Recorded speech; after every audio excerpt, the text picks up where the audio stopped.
So, Melanie and Laura, hi. How are you all today? Yeah. We're kind of low energy today. Yeah, definitely feeling that. But it's been kind of an intense week or so.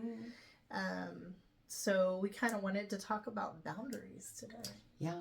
And I think it's very appropriate timing. Absolutely. Because everybody's got their own opinions floating around right now. And people are upset. And energy's off. And how do we enter into a social situation or even a family situation where there's differing opinions, and some folks are a lot louder about that than others? How do we go about setting our own boundary as far as what we're going to accept, what we're going to listen to, and how do we shut it down? How do we say, this isn't okay?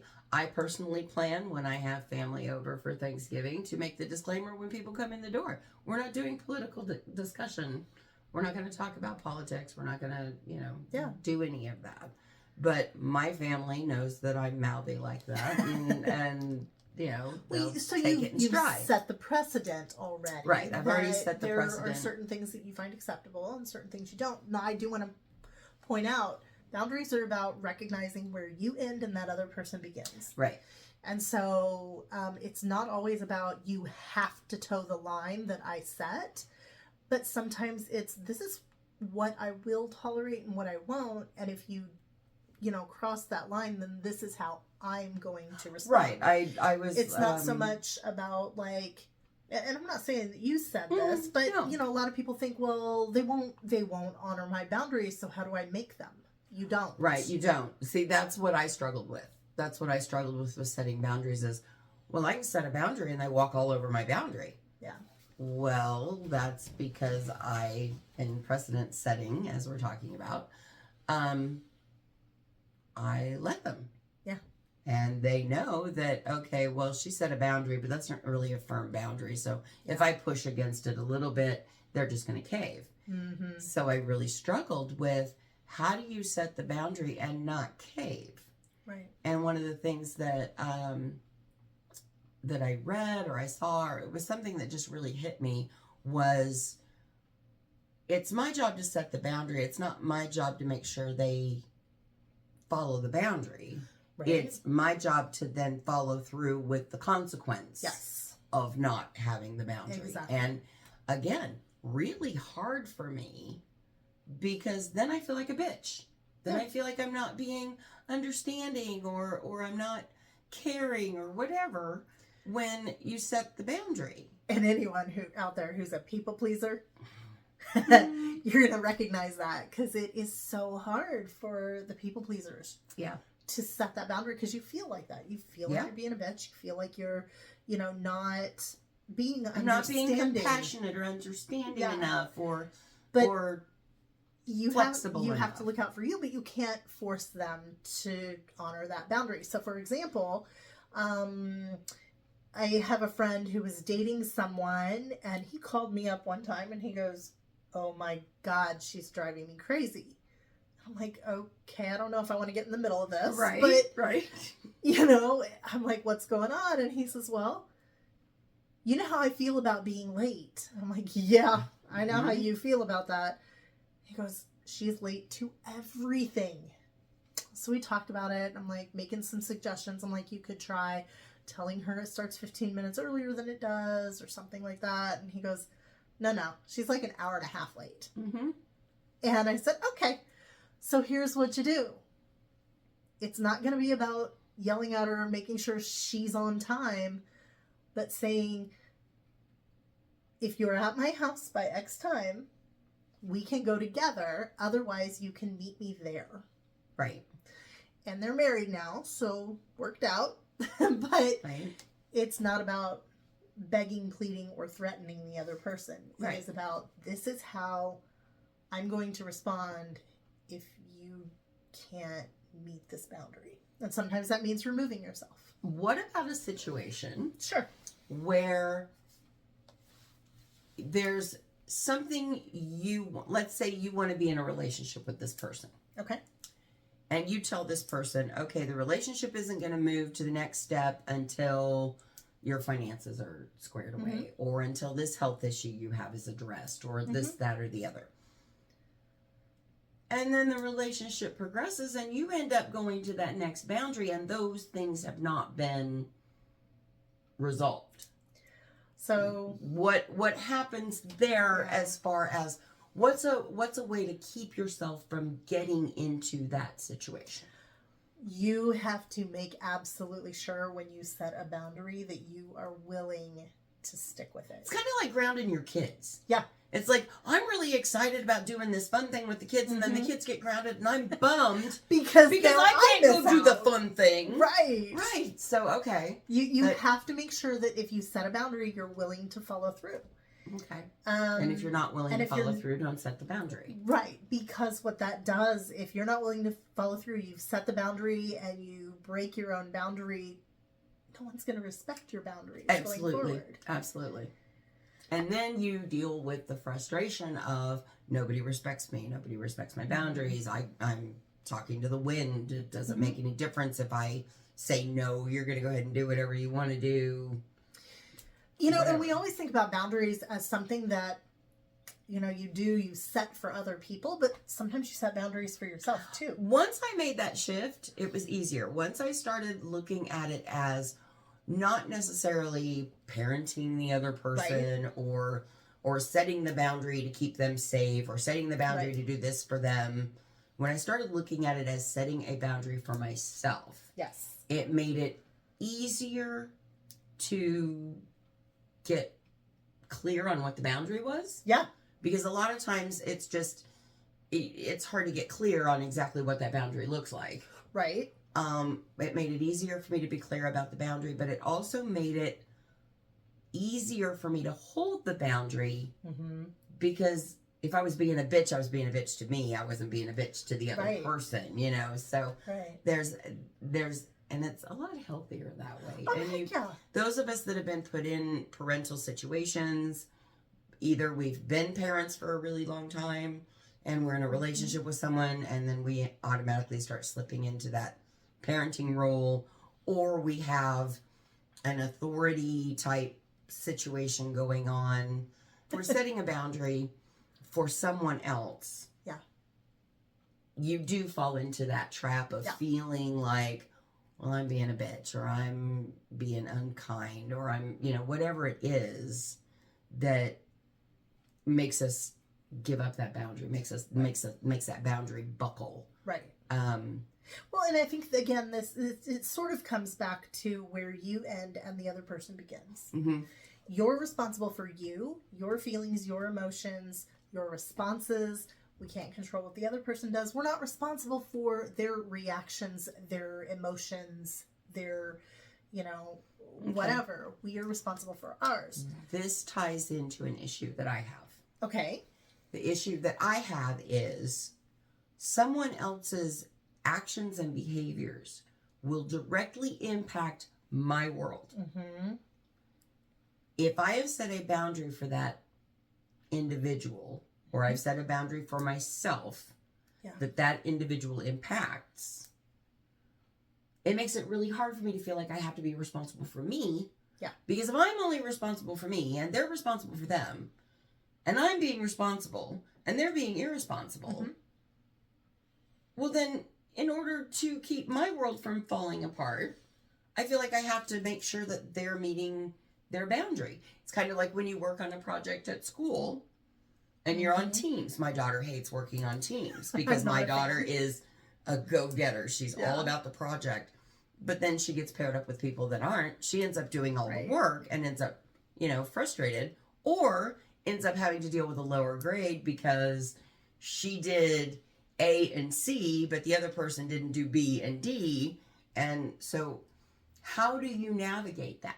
How do you navigate an individual whose behavior is going to directly impact your situation without walking all over your own boundaries? So there's some personal work to do there first. Right. Some of what you described has shades of codependency there, Mm-hmm. because I'm not okay unless you are okay. Right.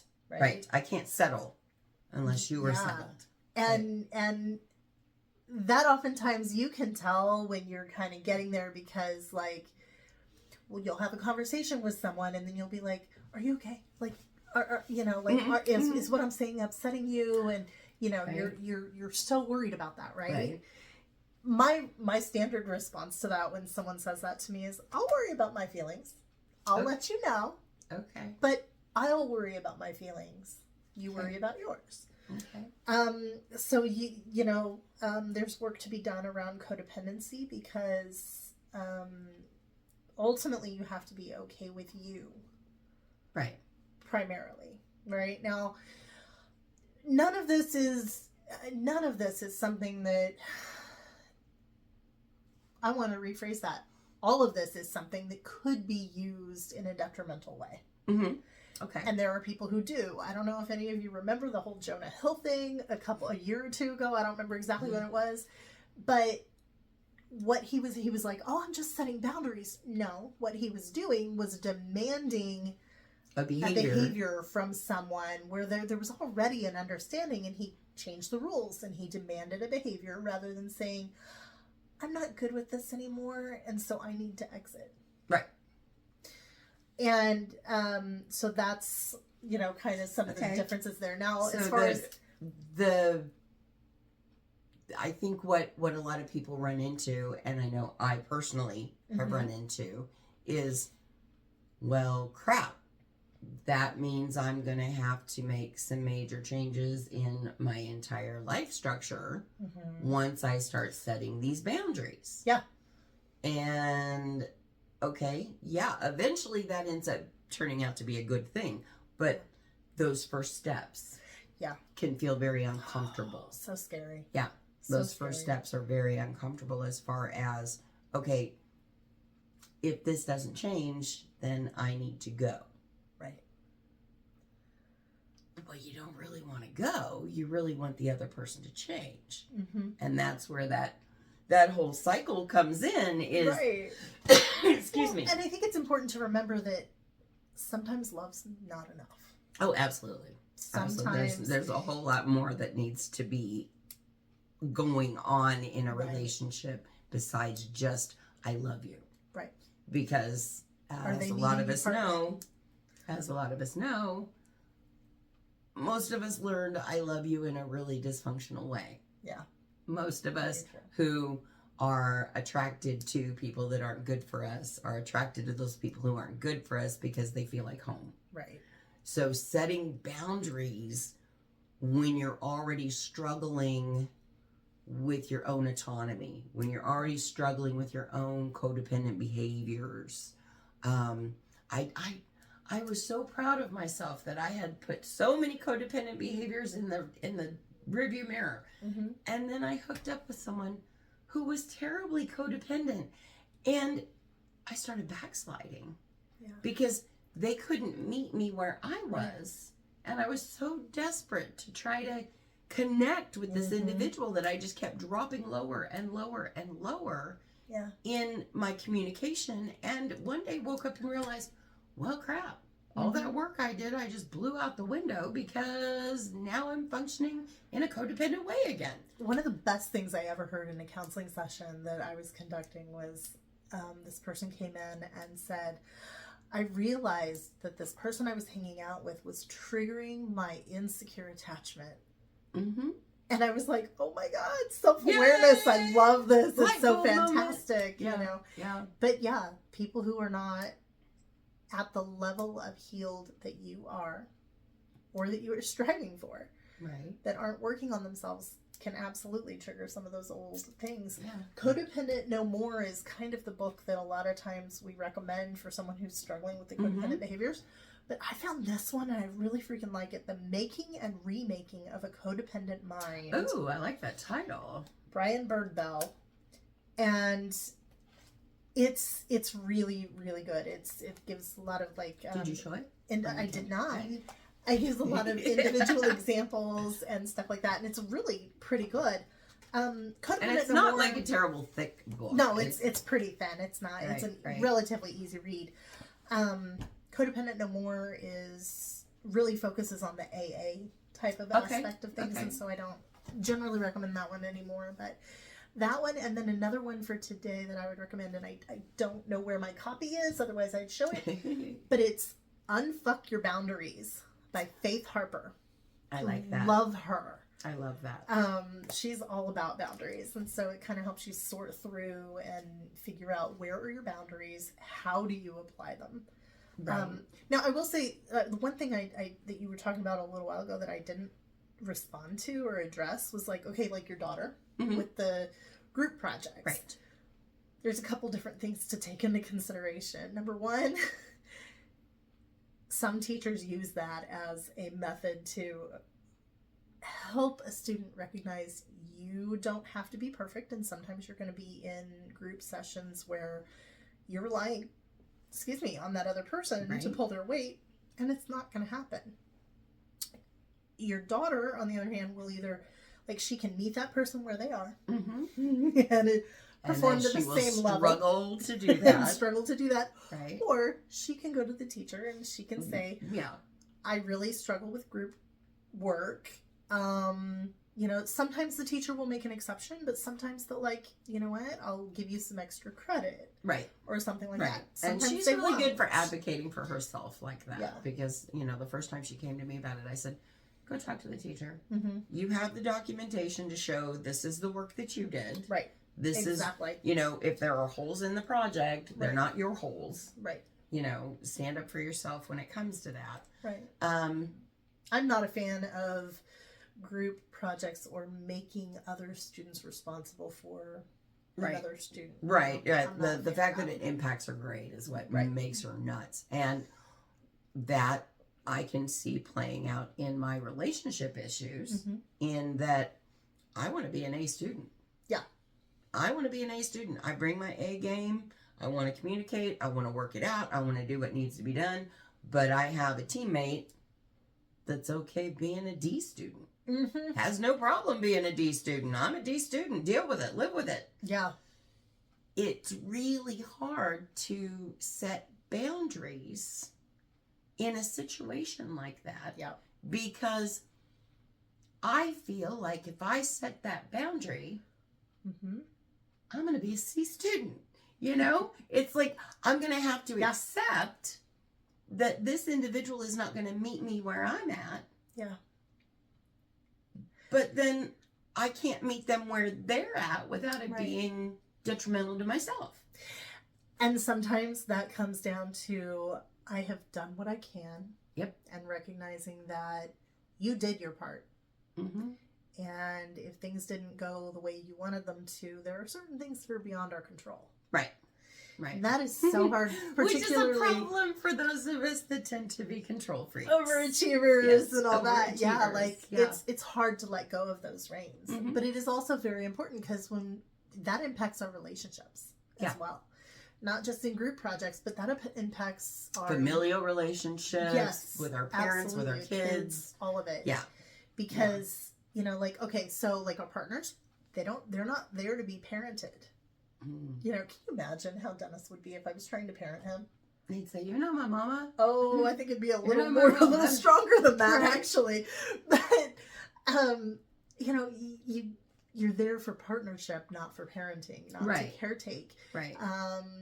Becoming controlling and overachieving and perfectionistic with our children creates a lot of anxiety in them. Exactly. It has ripple effects. Mm-hmm. So letting go of that control is an important piece too. So the aspect of I set the boundary. Mm-hmm. Whether or not you choose to respect that boundary is up to you. Right. And I can't take it personally. See, because I think that's another piece. That's true. Is if you don't respect my boundary, you don't love me. Right.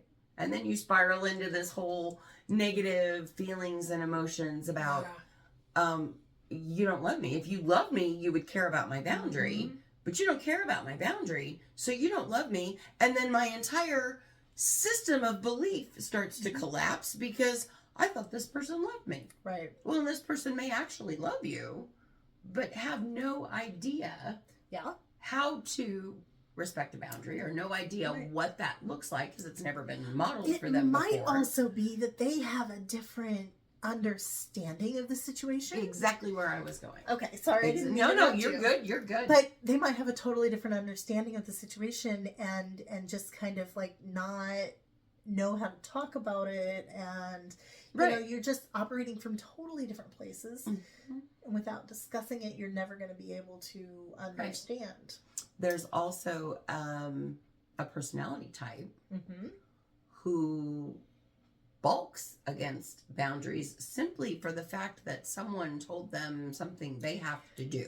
Yes. You know, they see your boundary as a demand for change or something along those lines. That would be demand avoidance. Yes. The only reason I can ever remember that is because it's PDA, pathological demand avoidance. But yeah, demand avoidance typically goes along with certain personality types. Yep. And there are times that I struggle with that myself. Yeah, I don't necessarily, but I'm definitely partnered with someone who does. Yeah. That, you know, if I suggest something be done, it might actually be accomplished within 3 to 6 months. Okay. However, if I directly state, I want this, or I don't want this, it's never gonna happen. Yeah.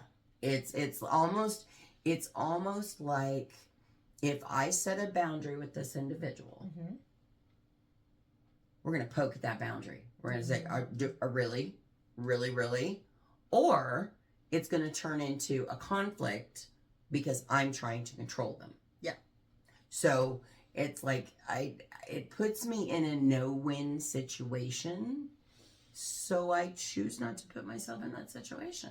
So it's not that I'm not setting a boundary. It's that I know that if I set a boundary, it's not going to be respected anyway. And I think that sometimes there's a way to communicate it in a way that doesn't come across as a demand. Trigger the demand avoidance as much. Right. And it may feel incredibly passive. But I would start with when you express the boundary. You know, I'm just letting you know this is how I feel. And I don't know that I can live with this much longer. Right? And maybe then the next time, hey, you know, I'm not good with this, and if this happens again, I'm gonna have to do X. Right. And then follow through with X. And then follow through with it. Right. That's the biggest thing. I mean, we talk about it in parenting all the time. Yeah. We talk about it in parenting all the time, and I think a lot of people are much more successful in parenting with boundaries than they are in partnership with boundaries. Because and I don't know if that's because this is someone who seems more malleable because they're children and they're easier to train, so to speak.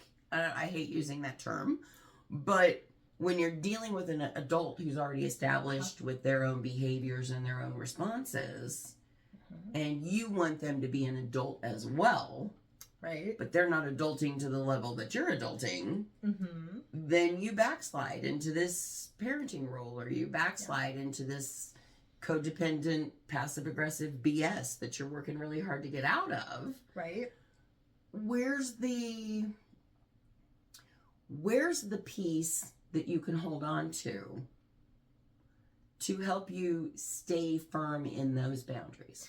So first I'm going to say that once you're in it, because you haven't held boundaries, it's a whole lot harder to back out. Oh, absolutely. I'm definitely speaking from having already gotten up to my neck in the situation and then gone, no, wait a minute, we need boundaries. Right. The biggest piece for you to hold on to is knowing what you need from the relationship, knowing, understanding where you're happy and where you're not, but there's a self-awareness piece that comes Mhm. into play. You Yeah. have to understand where you're maybe overreaching Right. versus when you're taking things personally and it's not actually personal.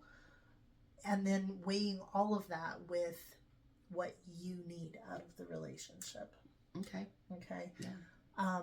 Because you have to look out for you. No one else is looking out for you. Right. Okay. And that sounds so mercenary. It really does. It really sounds Yeah. very mercenary when you put it that way, because it ties back into something we talked to in one of our last videos about doing for everybody else. Right. And being the caretaker and you know, making sure that everybody's happy and everybody's cool and calm and relaxed, and you know, everybody's needs are met but our own. Yeah. Boundary setting is one of those ways, although it starts out feeling very uncomfortable, one of those ways to make sure your needs are getting met too. Yeah. Because if there are no boundaries and everybody realizes, she just set a boundary, whatever, we can walk right over that boundary. There's no consequences to those boundaries. We're all about making sure our kids understand consequences for their actions. Mm-hmm. There's a disconnect for a lot of women, I think, making sure that their partners also understand consequences for their actions. And how do we do it in a way that doesn't make us feel like we're cutting off our nose to spite our face? You know, how do we do it in a way that salvages the partnership? Mm-hmm. And in some cases, how do we recognize that that's not a salvageable partnership? Right. That's what that all I of think the- is what we try to avoid when we're in a situation like that. Is we try to avoid the fact that, damn, this just might not be a salvageable partnership. Right. I mean, it's not that you don't give them an opportunity. They kind of come around, but eventually there is a pattern established. Mm-hmm. And when you recognize that pattern, you have to be willing to,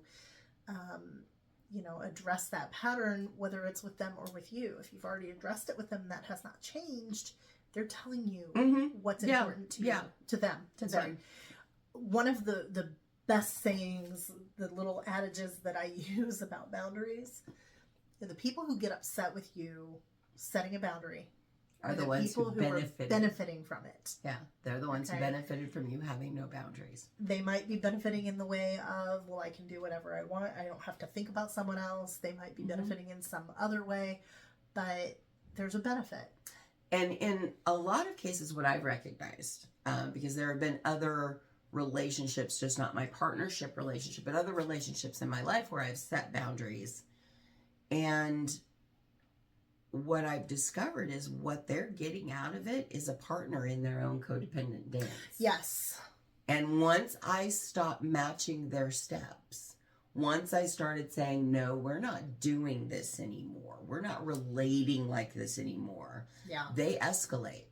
Yeah. They bring it way up, and I'm still not engaging. And it was the hardest thing to do, to not engage when I've set a boundary and that person pushes against the boundary, and before that boundary would just kind of collapse. Well, this time it didn't collapse, so they push harder and they push harder and they push harder against those boundaries, and you have to stand firmer and firmer and firmer in your boundaries. It's a personal, there's a deep personal feeling of intensity. There's a very intense feeling. There's a lot of self-questioning that begins to happen that you have to work on to continue to hold that boundary, because they may give up in that one particular moment, walk off, be mad, whatever, and then a couple of days later we're going to come back and we're going to push against that boundary again just to see if it's still there. Right. You know? And so it takes self-discipline, and it takes a lot of practice. And if you're struggling with setting those boundaries, go talk to somebody. Yeah. You know, go get the help that you need, Because, yeah, there are great resources out there. But the practical application on a day-to-day basis can be very daunting. Yeah. It can really trigger a bunch of our own feelings of inadequacy, because we do put ourselves in that situation of not having boundaries, because it feeds that part of us that wants to be the people pleaser, that wants to be the good person, the nice person, the one everybody likes. Well, sometimes they only like you because they're getting something out of you. Right. And in a lot of cases, if it's met with, okay, whatever, I tried, it's probably not somebody that's been benefiting from your boundaries. But if they get really bent about your boundaries and they really get upset and they start coming at you, you can almost always guarantee it's because you were a benefit in some way. You're not having boundaries benefited them in some way. Either they're getting something out of you monetarily or emotionally or whatever that's benefiting them. Yeah. Or you're not feeding their codependency anymore. And I think that tends to be a little more subtle. Yeah. As you start learning how to set the boundaries. Absolutely. 100% true. I usually find that the people who get the most upset are usually like parents. When their kids start setting boundaries. Or kids when their parents start setting boundaries. That's a big one. It's usually the parent-child dynamic. But if you've parentified your spouse, guess what? Yes. You've caused a parent-child dynamic. Absolutely. So, I was so proud of my son, so I have to brag on him for a second, because, you know, I mean, I raised him. Boundaries were a huge thing in my house. And not that I was always great at it, but it was a big topic, you know, and so something that I taught my kids. And I was talking to Sean one time about something that was going on, and I'm like, I'm a little frustrated. And, you know, wasn't like asking him to fix it. It was just like, he's like, what's wrong? And I'm like, I'm a little frustrated over this situation. And he just looks at me and he goes, well, that sounds like a boundary issue, Mom. And I'm like, ooh. Thank you. Ouch.